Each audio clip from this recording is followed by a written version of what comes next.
All right, welcome to another episode of Camp Content. I'm hanging out with Dejan Gajsek. I'm pretty sure I got that right. Pretty stoked about that. We are going to talk about marketing, content marketing, data, lots of data conversations today. But please welcome Dejan. He is one of the co-founders of Grow and Scale. They are the best way to put it is a competitive and sales enablement company. And so if you're anything like me, you're wondering, what does that mean? What do they do? And so we're going to jump right into it. He has owned the business since, let's see, I put my note in here, 2019, May of 2019. So just a few months after we started our business, actually. Crazy time to start a business right before a global pandemic. So we're going to definitely jump on that. But without any further ado, please welcome to the show, Dejan. What's up, buddy? Hey, Molly, I'm excited to be here. Thanks for letting me jump here. Yeah, absolutely. I was checking out all your stuff, and I'm excited to talk to you and talk about content marketing and talk about your business and talk about all of the things. So first things first, you're located in Canada, but where is most of your team and your business partner? Let's talk about that a little bit. Yeah, sure. So I'm in Calgary, in Canada, as I like to say, a meat capital of Canada, or the Austin alternative for Canada. My Okay. partner lives in Spain, and I'm originally from Slovenia. So most of our employees, 7 of them, they're all remote and they live in Slovenia. So we are widespread.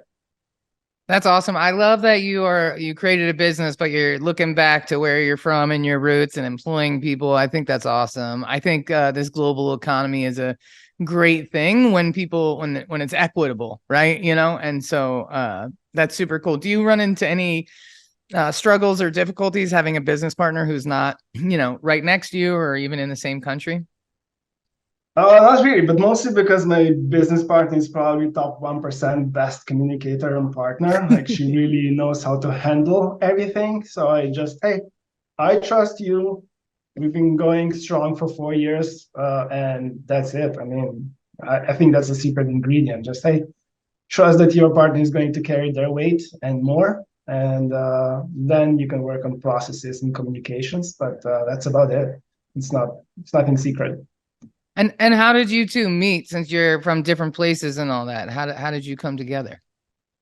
Well, I've been working with early stage startup companies 8 years ago, and she came up working with me as an assistant at that point.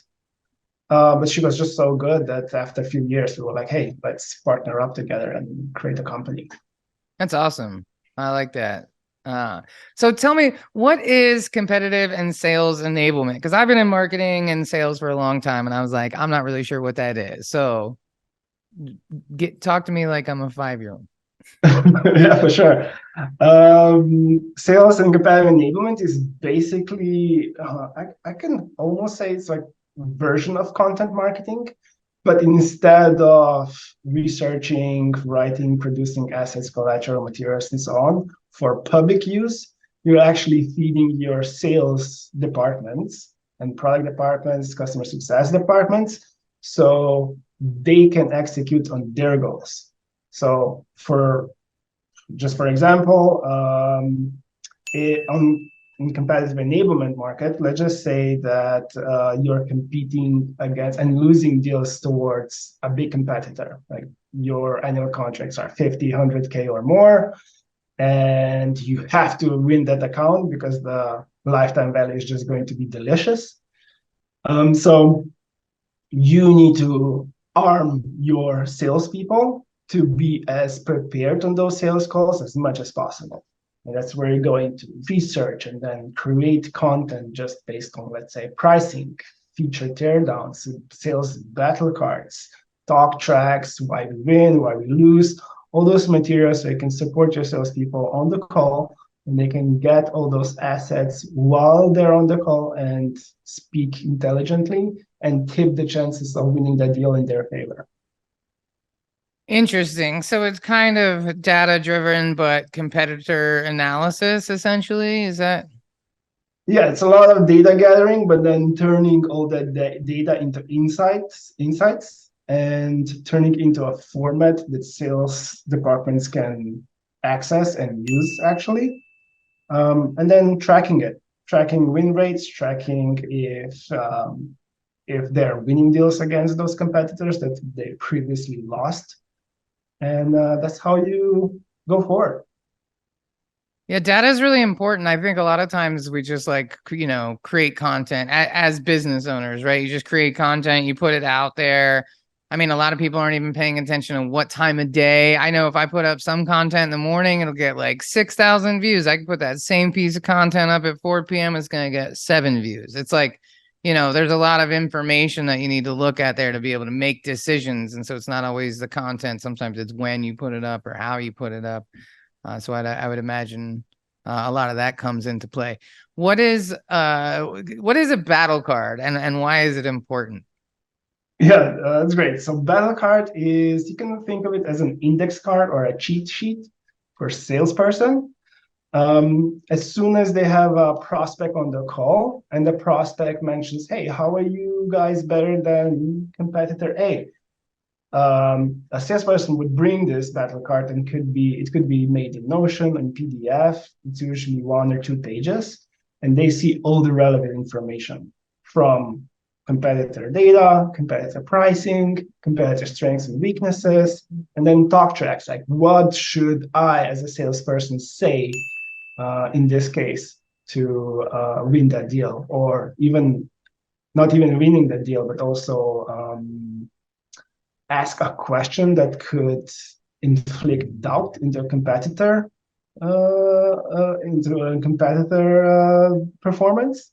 So it's all based on really rigorous research, and then you include all that data in this just nice format, and that's being used. Usually our clients see a bigger win rate with those deals. So how does Grow and Scale work? Like, are you an internal sales company, or do you just prep the leads and tee them up to the client and they close them? Like, how does that process work? Yeah, we're a service provider. So we usually connect with a product marketing manager, sometimes head of sales, and they tell us, okay, we are really losing against this particular competitor, or we are not prepared because we don't have enough materials or collaterals. So we do the whole sleuthing detective work and then feeding those salespeople, or in our case, program managers, sales, head of sales, or product marketing managers, with the exact thing that they need. And that could be account-based marketing page deck. It could be a conference note taking just to see what the competitor is doing.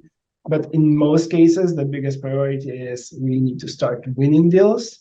So it's usually are those battle cards. So are you the people that you're typically working, do you find that they're calling you guys because they're not closing deals and they recognize a problem? Like how do you find your clients? Because a lot of people don't want to admit that there's a problem, right? And it's not even necessarily a conscious decision. It's like you want to believe as a business owner things are working. You've got this blinders on sometimes, right? So are you reaching out to companies to say, hey, we can up your close rate, or are they coming to you? Like how are you finding these people? We were really lucky at the start. I was networking a lot, and the first project that we started working with was with Microsoft, and that led up to other referrals. So until today, 95 of our business is through either own network or referrals. And that's kind of a proof that we're doing good work because the retention has been 100%. But from now on, we're investing more into education, posting on the socials, and just kind of like spotlighting that this is a problem, because it hasn't been a problem so far. Competitive enablement is a relatively new term. Mm-hmm. And the biggest thing in the market today, like there are so many amazing products. Like, yes, every company says we're the best at this. And yes, there are really small margins or small differentiation between this learning management system and 6 others. So the real thing that you should invest in, how are you not better, but different and a better fit for your client? And that's where all this data research insights comes in, because you're just trying to meet a perfect fit, not necessarily a better fit. Well, and you're also going on other people's podcasts to spread the word about your company, which we're doing right now on Camp Content. So, have you found going on other people's podcasts to be beneficial for your business, or is this a new mission for you? This is a new endeavor, and yeah, I'm way out of my comfort zone so I'm forcing my thick European accent on everybody, so I'm sorry for that. But Oh yeah. no, it's a beautiful accent. I wish I had a better one. You know, trust me. But we're in a global marketplace. Like I think it's amazing. You know, I grew up in America, but I live in another country. I live in Costa Rica, so I'm learning Spanish. So like I've always had respect, but I have even more respect for people who speak more than one language. So your accent is a sign of intelligence, and nothing else. So you certainly shouldn't apologize, but. No, I think it's great. You gotta remind me of my friend who's a really good salesperson, and he said, well, 90% of the things why I win deals is just because I use my British accent. Yeah. Because I just sound more intelligent. Like, okay. I mean, there's some truth to that. You know, there's some truth to that for sure. Well, you know, going on other people's podcasts is great. You know, for me, it's always about relationships, right? So, you know, maybe somebody listening will be enticed to call you guys or check you out or refer you to somebody, but more than likely, it's going to be me. You know, it'll be me now that I understand your business and I know you. I'm sure at some point in the next couple of years, I'm going to hit you. I'm going to go, I have the perfect person for you, right? And so the ROI on this kind of content, you know, creation investment is really high, especially going on other people's podcasts versus hosting your own. Like the expense and commitment is significantly lower. But enough about that. So who like what kind of people should be using your services? Like who should be looking to improve? Who's your ideal client?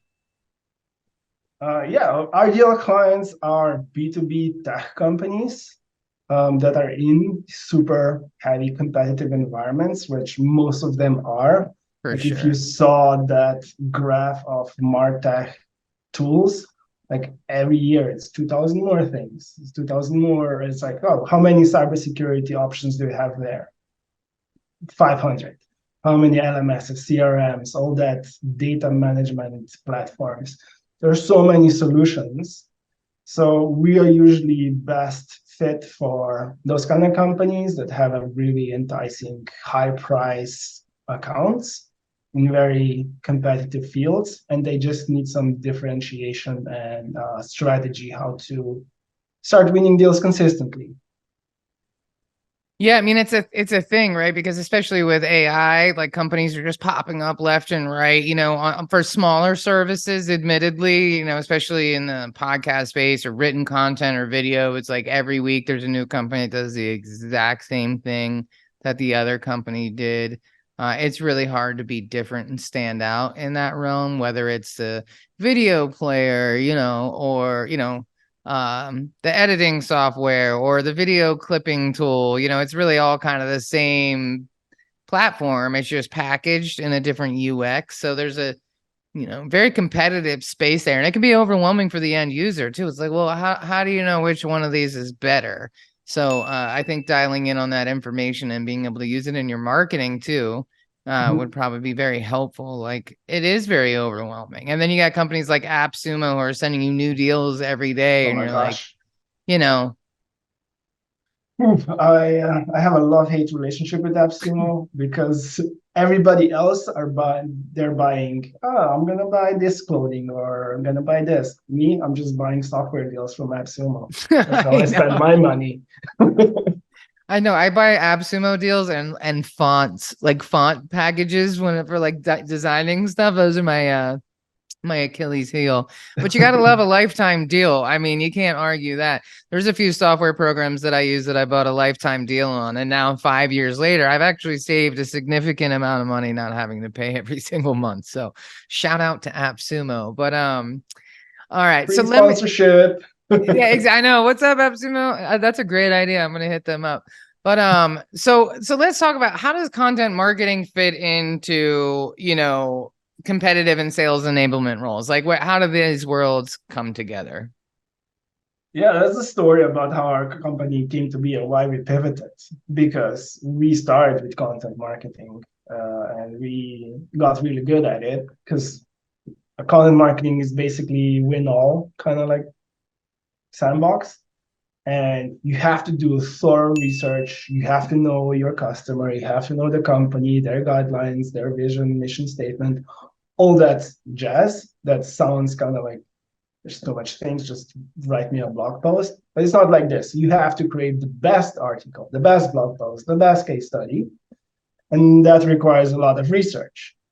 And when we were working with our clients, they asked us, hey, you guys have been producing good content, but can you help us in this direction, which was the enablement part?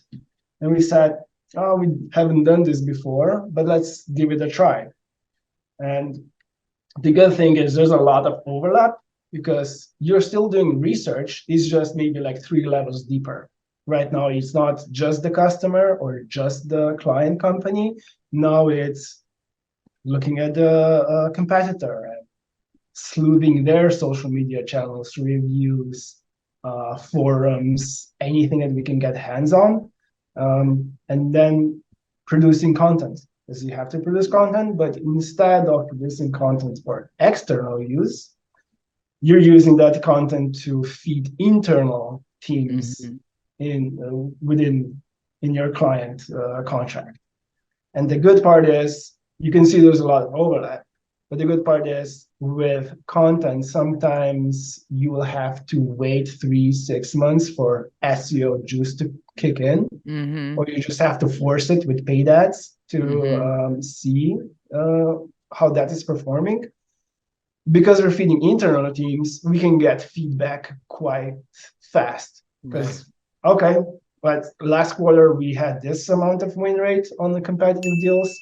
This quarter we have 20% improvement, and that brings us this much money because it's all tied to revenue. So that's why we just decided we still love content, we still do it on a small part, but we want to be the best on sales and competitive enablement because we see these results and we see and our clients loves us for that. For sure. Well, and there's nothing better than like firsthand feedback, like if the sales teams are talking to people, they're getting those objections, they're getting those requests, or, hey, we'd like it better if your software did this or whatever. And so that's the best people to give feedback. And a lot of times, people are looking outside the company or looking in the wrong place for that information when really it's like your frontline workers. They get all that feedback. They know what the customer is thinking or what the potential customer was thinking when they decided not to go with you. So it makes a lot of sense to get that information and then give them better information to hit those objections when they're in real time. That makes a lot of sense for sure. So tell me a little bit about, some of your philosophies around marketing and sales and tech and in general. Sure. I was always a little bit cheeky in my way of working. It's always customer focused. So for me, I mean, let's just figure out like how the SEO has been prominent thing in most of the agencies, or when you get a pitch. I think it's less and less now, but usually when they get a pitch for content, a provider says, well, we're going to get you to the first place on Google. We're going to create all those backlinks. We're going to get you traffic, visibility. But that's not it. That wasn't it for me. Like for me, it was, let's make sure that we start winning deals first. So the philosophy that I've done with content was, let's make sure that we get a lot of conversions and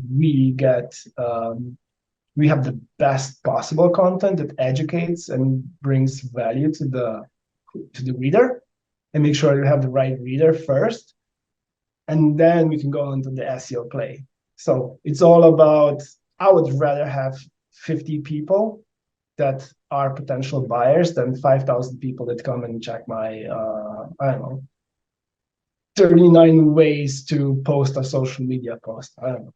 It's going into a quality first and then go from there into kind of like work on traffic from that point once you have all the holes in your sales funnel filled.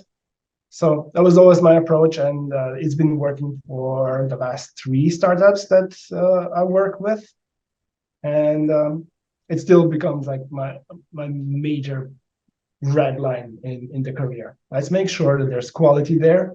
Start small, start experimenting, always talk to customers, always figure out what's the main problem first, and then go from there. Yeah, that makes a lot of sense. I mean, you got to start with the customer first. I think a lot of people are really stuck on the vanity metrics of going viral and getting all these big numbers. And it's like, especially you see it on LinkedIn a lot where people write these really long posts and they have like 5,000 comments on them or whatever. And I'm convinced there's some people who just sit around all day and comment on LinkedIn posts. But I'm so curious to see, like, are those discovery calls, are they actually leading to anything? Or is it just like your LinkedIn has a ton of engagement and you're one of the top creators, but like, is your phone ringing? Are you closing deals? I recently had a client go on TikTok, and in a month she got 5,000 followers and videos with millions of views and not a single discovery call booked. And so she was like, I'm not even going to spend any time on that. But the appeal is so great, right? It's like more and more and more higher numbers, like all of that data. But if it's not translating into sales calls, then Yeah, what's the point? what's the point? You're Yeah, just stroking your own ego at that point, and painfully so, because most people don't even enjoy it. So, and the hardest person to keep in the company is the social media person. Like every single company I talk to struggles with finding a good social media person, right? And I think it's because they're focused on the numbers instead of the discovery calls, the deals, what's really happening from all that content. yeah, it's true. I mean, just imagine probably a few weeks ago about all those AI content. You're just like, hey, AI is here, but 99% of the people don't know how to use it. And then you have 10,000 likes. I mean, it's cute and you have a nice visual there. But if your business is, I don't know, data management, how does any of those 10,000 views engagements actually part of your ideal customer profile? I don't think so, but hey, you probably feel good because you got so much attention. Well, and that's the thing. It's that little dopamine hit, right? And you can spend so much time doing that, and then at the end of the month, you're like, I haven't closed any deals, or I haven't closed enough deals. I think in larger companies, like the people you're working with, that doesn't probably happen as much. But with solopreneurs, it's so easy to go after that shiny object, and then you're like, I just spent 3 months doing this, and I have nothing to show for it. Instead of really just looking at their competitors and picking up the phone and making those calls and getting in front of people. Yeah.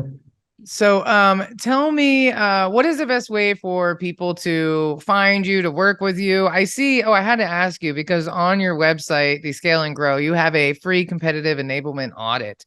And so I'm curious, are people taking you up on that? Are they taking that quiz? Yeah, that's a really good way to just test the strength of your enablement power at your company. So that's a perfect way to just like see where you are. It's a 2-minute quiz. We'll ask you questions about, hey, you have 3 identified competitors. Do you run win-loss analysis? All that stuff. So I would invite anyone that they're struggling or they're in competitive environments to just go on grownscale.com, take that quiz and see where they are. And it's going to give you like a personalized review. Hey, you're doing these things right. And it will give you some suggestions what to do. So there's value in that. And for anyone that's listening, I'm happy to connect. I'm on LinkedIn almost every day. Just type in my name, copy paste it because it's weird to pronounce and weird to write. And let's go from there. I'm happy to connect.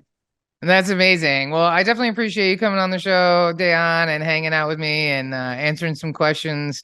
I always love learning about other companies and what they're doing. And so, yeah, if you're listening to this show, please definitely go to growandscale.com.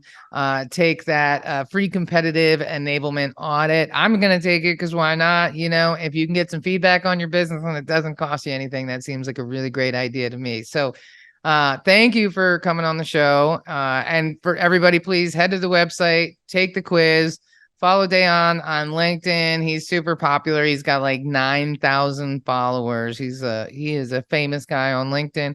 And I would imagine because he's probably posting really good content. So I actually followed you this morning, and I will be staying tuned to what you got coming up next. But on that note, thank you again for joining us. And if you are tuning in to the show today, thank you for your time. I find it valuable. And if you think this content was valuable in any way, please share it on LinkedIn and tag me, and we can talk about it and connect there. So have a great day. And until next time, be excellent to each other. Thank you.